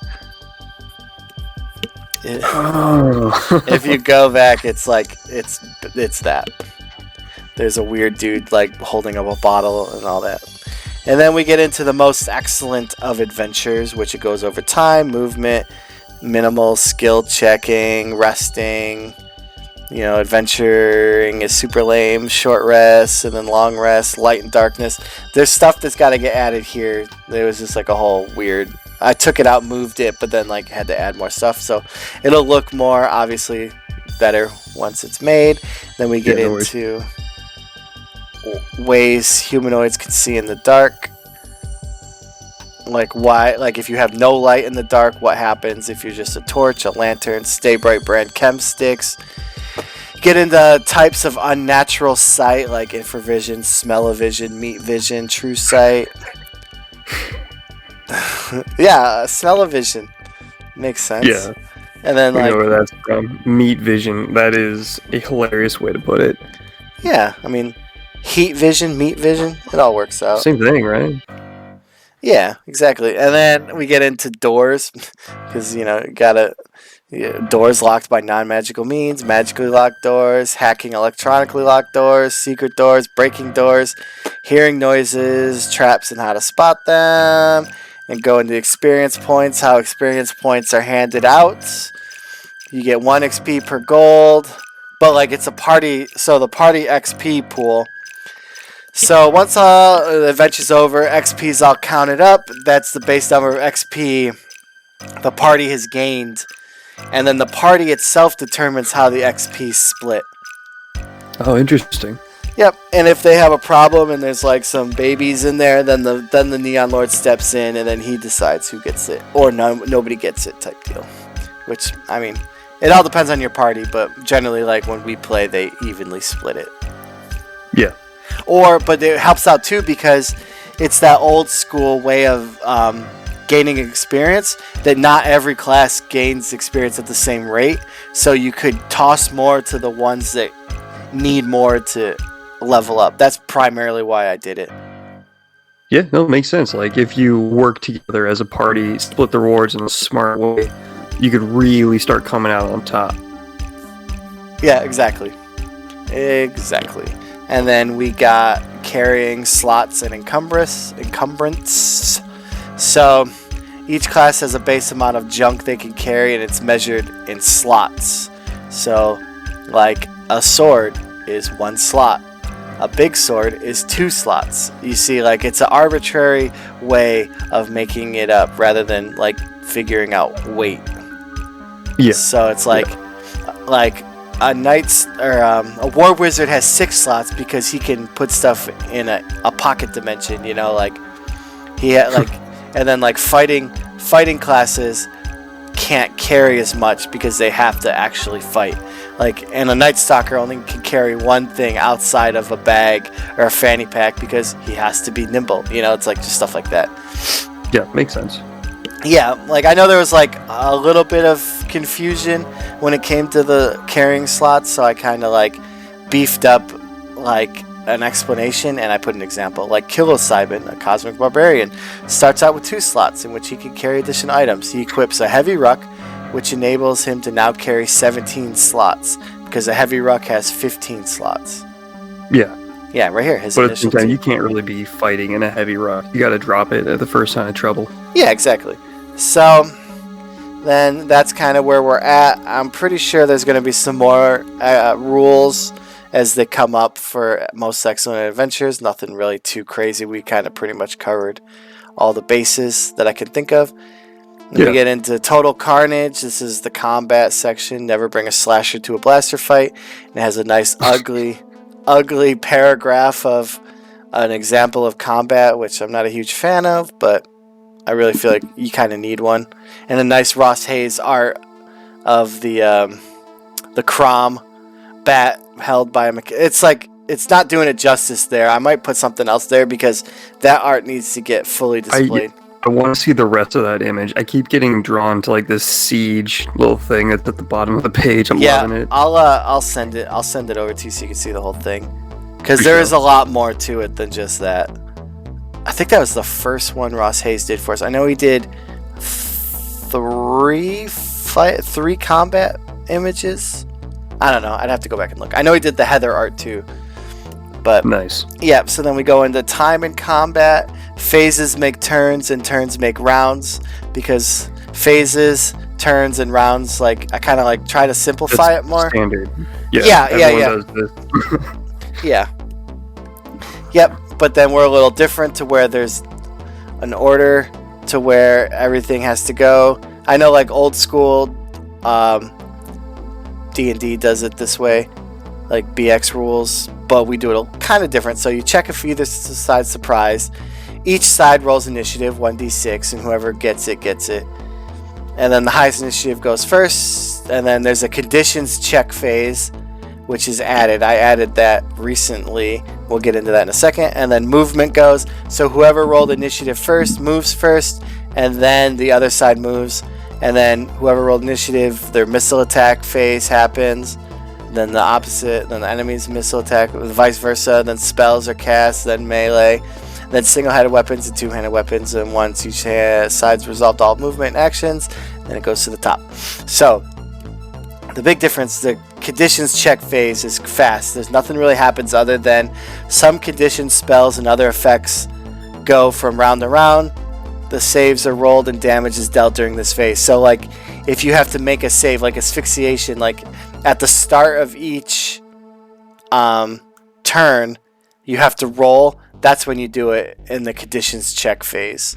Or if an effect wears off on a turn, it happens at the conditions check phase. Interesting. Yeah.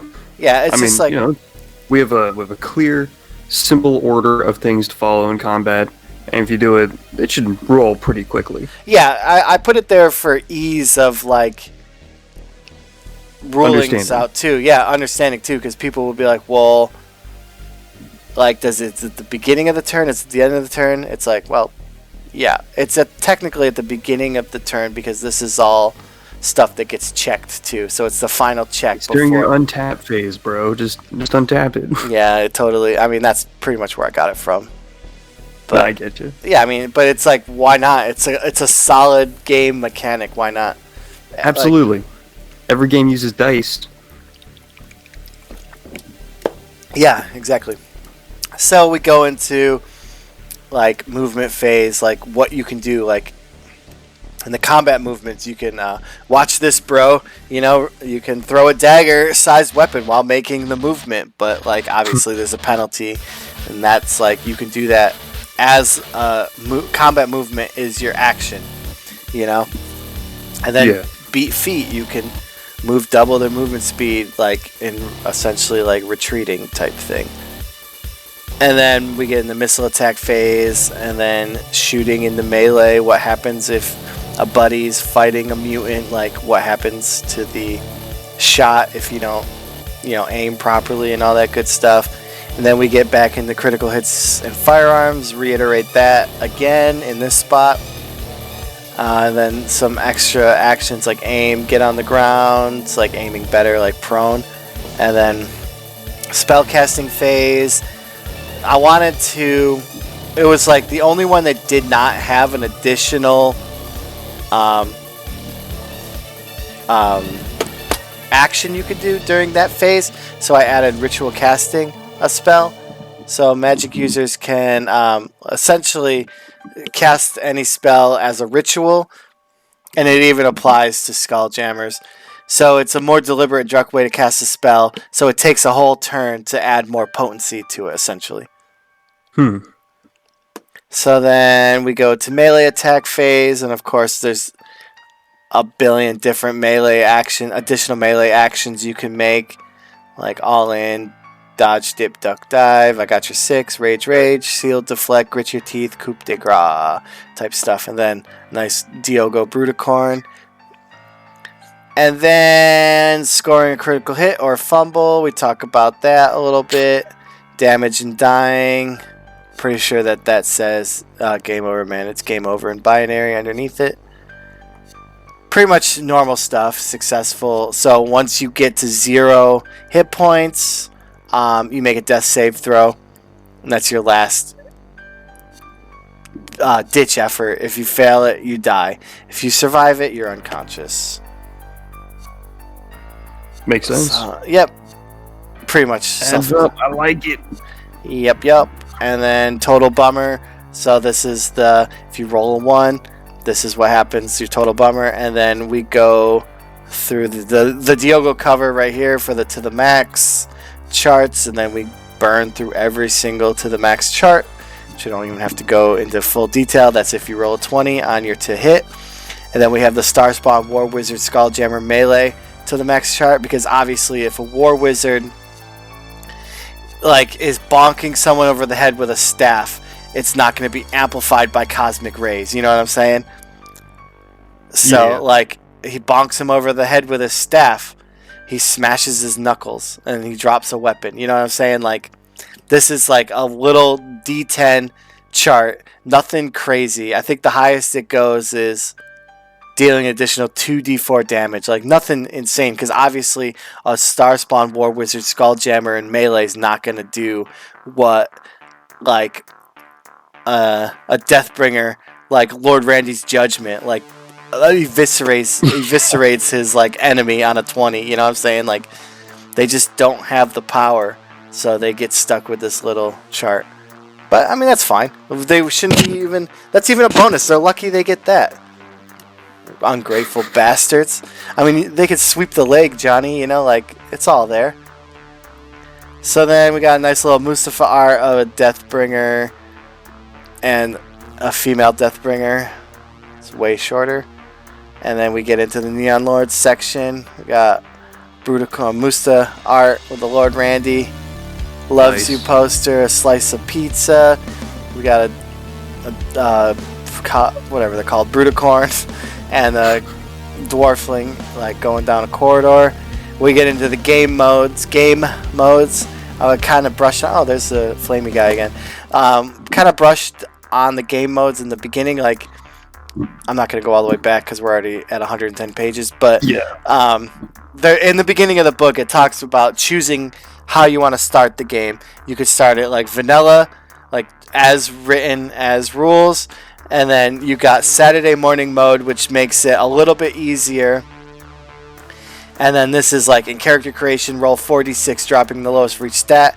This includes sleaze, so all you would-be smiters out there, watch out. I don't know what that means, but sure. So rather than rolling 3d6, you're going to roll 4d6 and drop the lowest. Oh, because you're going to get a high sleaze, that's why. If you roll... I got it. Okay. That's a bad joke. So then double your starting HP, and then each player gets 2 attacks per turn. So it's more obviously Saturday morning mode, it's He-Man and Skeletor fighting and Lion-O Mumra type epic battles, because not only that, so then you start with a cooler weapon, and but you can't hire mercenaries. But all damage, I want to say all damage is exploding. Oh yeah, all damage dice explode. Wandering monsters appear more frequently. It's it's some fun shit. And then nightmare mode, you get double XP, but torches last exactly 1 hour. And then while in darkness, you get more bad shit happens to you. Then you got ultra nightmare mode, triple XP, torches last exactly 1 hour. And then the darkness, the same darkness, and then the same long rest. Yeah, every long rest gain back 1d4 hit points. You manage to level up You get to roll your hit points, hit dice 2 times. You get an extra weapon, like a more powerful weapon when you start the game. And then monsters are more beefier. Wandering monsters appear at a hyper accelerated rate. And then for every character that's died in Ultra Nightmare mode, and Ultra only, the player may add an additional 1d4 to the stat of their choice at the creation of a new character, sacrificing the character sheet upon the altar of chaos to the golden goddess, Queen of Chaos. Yeah, I got a question for you. Yeah. Between all these, which one's your favorite game mode? It depends. It depends really on what's going on. I like Saturday morning mode because it's like more zany and like wild and like exploding, like all damage dice explode, like shit can pop off. Ultra Nightmare mode is a slog, but like I mean that's like the Dark Souls crowd, you know. People like this. I like actually dudes like send me messages about how they play in Ultra Nightmare mode only and stuff. I dig it. You know, Yeah. I'm definitely torn between. I'm not sure which one I'm gonna do first. I know I got a buddy who's running a game today. I want to say he said he was going to be doing Saturday morning mode. I'll have to ask him after this. But yeah, I definitely want to be a player character in Ultra Nightmare for sure. It's pretty awesome. I think it was cool. It was a good idea. Like, it actually came in a conversation early on about how the game was too lethal, and like a buddy of mine was like, "No, you got to make it a little easier. You got to make it a little easier." And I was very hesitant. I'm like, "Nah, I don't want to get into the 5th edition like mindset of things, right?" So then I came up with Saturday morning mode. I was like, "All right, well then, if you don't want it to be as lethal, you could do Saturday morning mode." And it's not as lethal, and it's more attuned to the He-Mans and the 80s cartoons. And I was like, well, then on the other side of that spectrum, let's go even harder. And obviously Doom, like the Nightmare mode and Ultra Nightmare mode show up. Yeah. And then like, I mean, obviously in Doom it's a little different, but yeah, I obviously stole the names right from it. I mean, it just why? Yeah, like, yeah. If it's not broke, don't fix it. Nightmare mode, Ultra Nightmare mode. That's all you need. Like, Yes, sir. You know, going in. yeah, exactly. And yeah, that's the thing too. Like, you already know. Like, if you're in this like stratosphere of what we do when it comes to like jokes, genres, and like the interests, you definitely know those terms. Yeah. There's gonna be no surprises for the player characters. Like, oh, what? I got assassinated. And it's like, nah, dude. Ultra Nightmare. Yeah, like you got what it takes. And then we go to another thing that you've worked on in the game, balls to the wall. So this is a way to gain back lost ability points that they because like at the rate that you get them back is slow, and this is a way to flavorfully in game gain them back, if that makes any sense. Yeah. So ways to get them back, it's a long story short that pretty much explains it all here, is cranking the action to 11. It's easier said than done though. Being a smart PC, utilizing additional combat actions that have been provided. See, this is me going into all that work I did to make the combat actions nobody uses yet again. Then I give them a little lolly for trying to do it. But obviously it's the Neon Lord tossing them so much earned class points for trying them out, which I would. By Crom is like, I mean, worship or sacrifice to your or a god. Can also gain you favor. This one should come with a price in the end. An award from on high can be redeemed in class ability points. And his royal dudeness, by any means this is by no means an end-all be-all list. Oh yeah, so then that's just pretty much says Neon Lord can add to the balls to the wall whatever he sees fit. We got the spill your one-liner and spill some blood, which is spot out one-liners from 80s and 90s movies before an enemy's killed. By your hand, you can gain back some class ability points. And a bonus, if your one-liner is so cheesy a party member groans, you gain back 2 class ability points. But you can't be the groan can't be forced. Like obviously the Neon Lord It's gonna be like, no. Yeah. And then and we got think twice on how you chug that glug. World interactions and item manipulation is a good to not only endorse your favorite wasteland brands. It's also a good way of looking cool. It falls back to real cool. Crushing a can on your head may knock a few brain points loose, but it may gain you back some class ability points in the end, type deal. So that's kind of balls to the wall in a nutshell. Do cool shit, get rewarded. I'll probably put Absolutely. that somewhere. I definitely think this is gonna be better for the characters that stick around for a while. Yeah, I mean, the ones that make it to the late game that end up using all your class points, maybe mid or something. plus like, Gives you some redemption. oh yeah, it's really good for redemption, but it also opens up some flavor for one-shots, especially with the spill your one-liner, spill some blood. Like everyone likes to quote movies and stuff. Might as well get rewarded for it. Yes, sir. So then from there we go right into pick your poison, drugs and addiction, which we talk about combat enhancement drugs and what it does. Smash is a designer combat enhancement drug. Vitality sticks you can get addicted to them, even though they do regain health points, but you can be addicted. And once you become addicted to vitality sticks, you can only be healed by them. So no long rest or magic can restore lost hit points at that point. Black Nightmare is a nasty drug. Sea Monkey is a drug. It's frozen eggs of an ancient race that survived the Neon Wars. It's snorted as a recreational drug by the Hyperlux of society. Crack, of course, with a K, like we said we would. Absolutely. And slow-mo, like we said we would.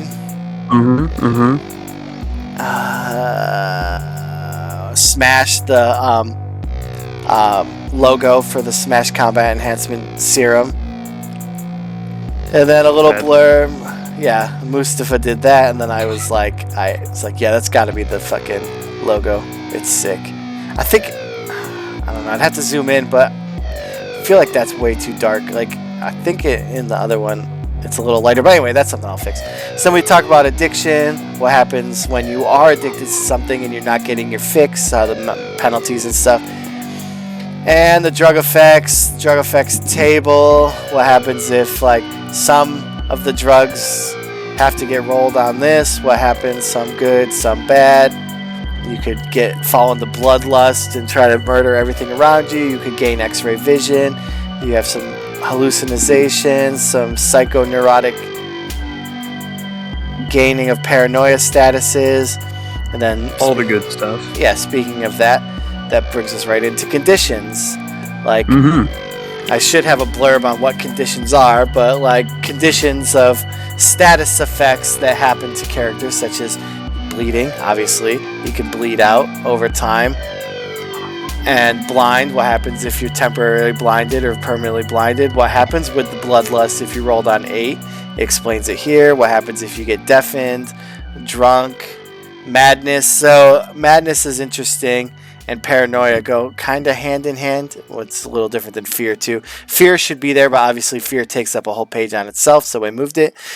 So madness can occur in many ways, from like a gaze of an otherworldly being like Cthulhu and all that good stuff. Obviously can turn someone mad. Foul breath of a long forgotten Lich King, or even attempting to read a cursed scroll. It's the breaking of a man's mind. Throughout their adventure career, PCs will gain madness points. If a character reaches a total of 10 madness points, they become insane and must retire from adventuring. So madness, it's not as common. Take care of your mental health, guys. Yeah, take care of it for sure. But Holy Smiters can ease madness points too. That's like one of their things. That they can get rid of madness and paranoia. Madness easier than paranoia, obviously. Because like a character who suffers from paranoia auto fails any reaction rolls he makes to aid another ally, and he cannot help another ally in any capacity. If a character incurs 2 paranoia conditions, they can no longer trust anyone and must retire from adventuring. Oh damn. Yep. It says that they are permanent, but a player... Oh yeah, you can be cured. You can be cured. For sure. And then prone, obviously, is if you get fall prone. Sugar rush condition is when you eat a lot of fucking candy and then you crash. And then unconscious is obviously when you get to fall to 0 hit points, or you get like hit unconscious by, you know, the hilt of a sword or whatever. Blah blah blah. Yeah. Fear the Reaper, it's the fear table. So what happens is when you become frightened, and you roll on the fear table, but it's determined by your level on what dice you roll. So a level 1 adventurer obviously is going to have the full gamut of the table to deal with, as opposed to a level 10 who is fearless and is immune to fear, because, I mean, you've seen some shit. So, like, nothing gets by you at that old ripe age. Hey, not bad. Yeah. So, yeah, I mean, like, and then obviously, like, you know, like the dice goes down. So level 1 and 2, you're rolling on a 1d20. Level 3, you're getting a little bit more grizzled, so you only have to roll 3d6, then 2d6, and slowly the dice chain goes down to nothing. Long story. Easy mechanic. And then from conditions, we go to types of damage, because not only, like, damage is more than just inflicting points to your, you know, hit point damage, you know.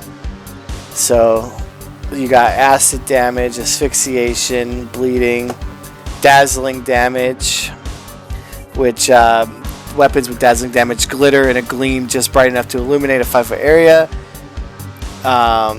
It deals normal damage plus +3 to the target, must make a save versus resolve or become dazzled.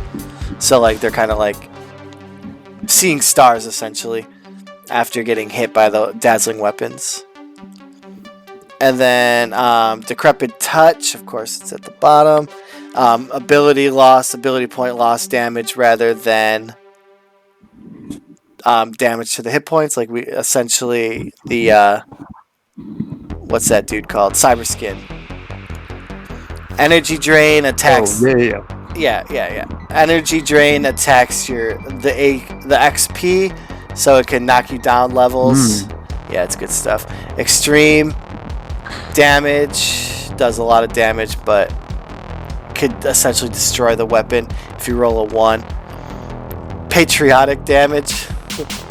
An eagle's screech can be heard every time a patriotic attack lands and deals damage.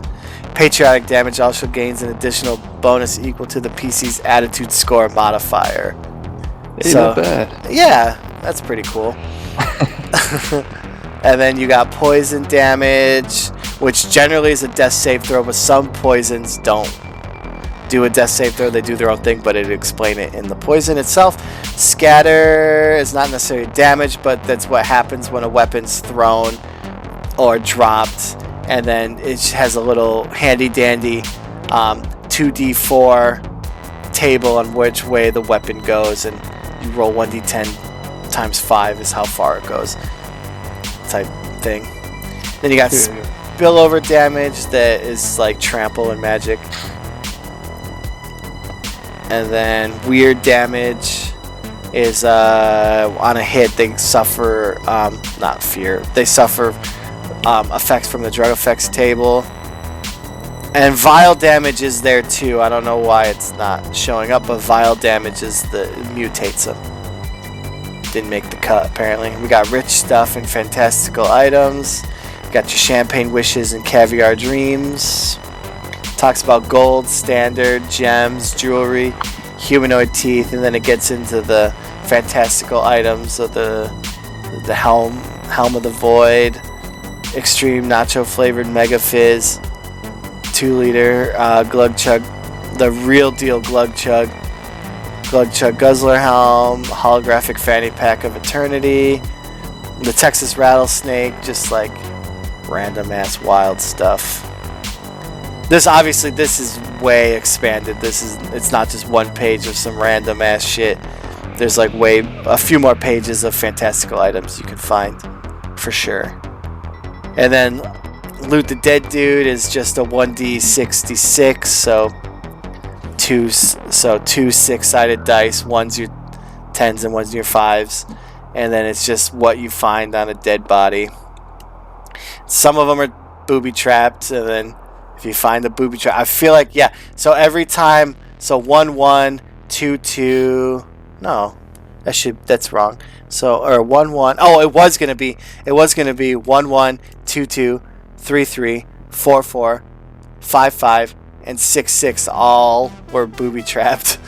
But the odds of rolling that were actually quite high, so I knocked it down to a couple. So 1-1, 3-3, 4-4, and 5-5 are all booby trapped. And then if you hit a booby trapped one, you roll on this table and see what happens. Like, you got a finger popper. He's got like a grenade or something in his hand, blows off a finger or blows off a toe, and then a dud. The weapon, the booby trap was a dud. You get a fortune point back. There's a glitter bomb, a drug bomb, or a suicide vest type thing. Heavy. Yeah, and then we get into mutations. Yeah, so if you hit him with that vile damage, you're hitting him on the minor mutations table. But I mean, if it's so bad, it'll knock it up. So at the end of every mutations table, it goes up to the next one, because we got minor, major, and not in this one, but there's meltdown is the third one, which is like, I mean, it could turn you into a sentient puddle of goo, you know, like it's complete mutations. And gotcha. This is a wild chart right here. Oh yeah, there's so much stuff. And then like it's just, you got like little stuff like, I mean, you roll a 1 on it. Hey, like, see, a little radiation never hurt anyone. You gain a +1 to any ability score of your choice. Yeah, so minus Seabass and Fortune. So Seabass is class-based ability score. That's a little shortened up there. And then, I mean, but you can get yellow slime ooze from your pores. You gain 1 to your sleeves. You smell like cheese puff snacks. You lose your hair. You become a reptilian on this one. And then major, you could turn into an adolescent mutated amphibian with attitude, or brainiac, a triclops, like just normal mutations. Yeah, and then in the main book there is the third one of I'm pretty sure it is mega mutations. That's like, so in our game, we call beholders, because beholders copyrighted by Wizards of the Coast. We call them laser eye beasts, and one of the mutations will turn you into a laser eye beast. And I want to say one of them turns you into a werewolf, but we call them like teen wolves. Like, you're a teenager werewolf. Like the movie, but I don't remember. I'd have to look it up. So it's just like crazy bad stuff can happen. Turn you into just the complete, utterly not what you want to be, obviously, because it's. But I mean, you can get there though. Some stuff will hit the mega, and then obviously if you roll, could you imagine if you get hit with vile damage, right? And you gotta roll, you hit 20 on that, you roll on the major mutation, you hit 20 on that, you go all the way to mega. Like, a 1 hit turns you into something you were not expecting. Yeah, you could just get your character iced immediately. Yeah, that'd be awesome. Because, I mean, it's happened. I played a game of, like, before all this. It was a bastardization of 5th edition, where I would add a lot of Dungeon Crawl Classic stuff to it. And they were fighting, like, essentially what would be a giant, I guess, I don't know. And he actually critted on him 3 times in a row. 3 20s in a row I rolled. So it's like, it's doable. Like, you definitely hit it. Hit that mega mutation. But, yeah, so moving on. We can churn this out real quick. So we got stuff to slay. It's like vile, mean, disgusting, always slimy monsters. It goes over like their stat blocks. So like a stat block like looks like that. real fast. It's got like blah blah blah, alignment, movement, armor class, hit dice, attack, damage, save, special, and then it goes alignment, movement, armor class, hit dice, attack, damage, save, special. So it has a description of each one, and each monster has their own to the max table and gets in the wandering monsters. Like, this is gonna have to go in another spot too. Just as a reminder, in the Neon Lords section, I'll do a whole thing about different wandering monsters and stuff, but it's here for now. But anytime the party attempts to catch their breath in a hostile place, anytime there's a wandering monster roll, if you roll a 1, if the Neon Lord rolls a 1, you regain your full health. So like, there is like, you know, because it's like the game is a little hard and unforgiving at times, but there are a lot of spots where, like, if you roll a 1 on a wandering monster, oh, there's no monster, but why not make it a little advantageous? Why not give them a little lolly, you know, a little Skrilla to get them through? So that's what I did. And then a 20 gets you a Neon Death. That's a whole nother character thing. So then we go through the monster listings. I forgot to add the aggressive menacers to the max table. Sorry. And then some of them I forgot to add the fill to the max table, but you know, we got the aggressive menacers, annihilators, 8 mutants, barf bags, carnifex, the chud, chaos smiters show up in here. I mean, the annihilator's pretty awesome. He's got some of his, he's tank treads for legs, terror chains, which are chainsaws, for hands, stuff nightmares are made of.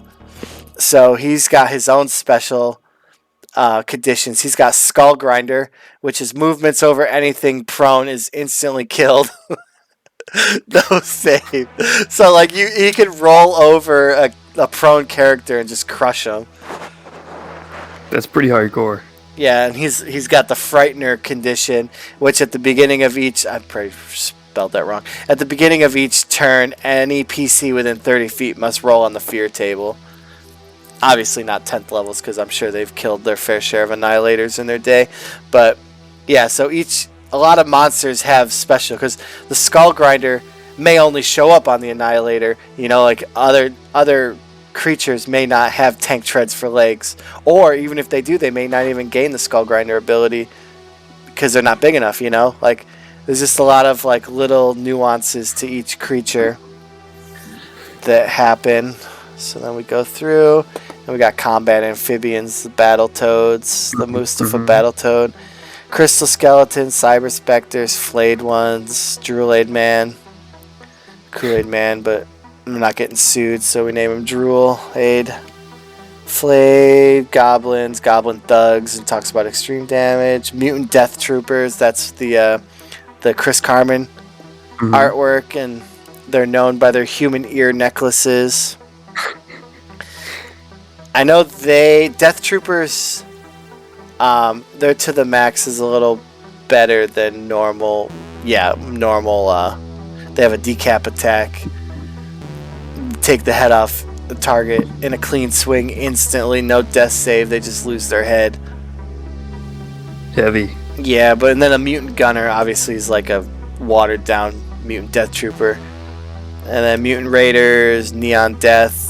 So when a War Wizard dies, their soul is torn apart and given to this Demon Lord for payment. And then the body stays, but the cosmic radiation of all that magic keeps the body alive and pretty much roams around just shooting random spells out of it. So that's a Neon Death. That's pretty heavy. Yeah. That was the name of the game for a long time, was Neon Death.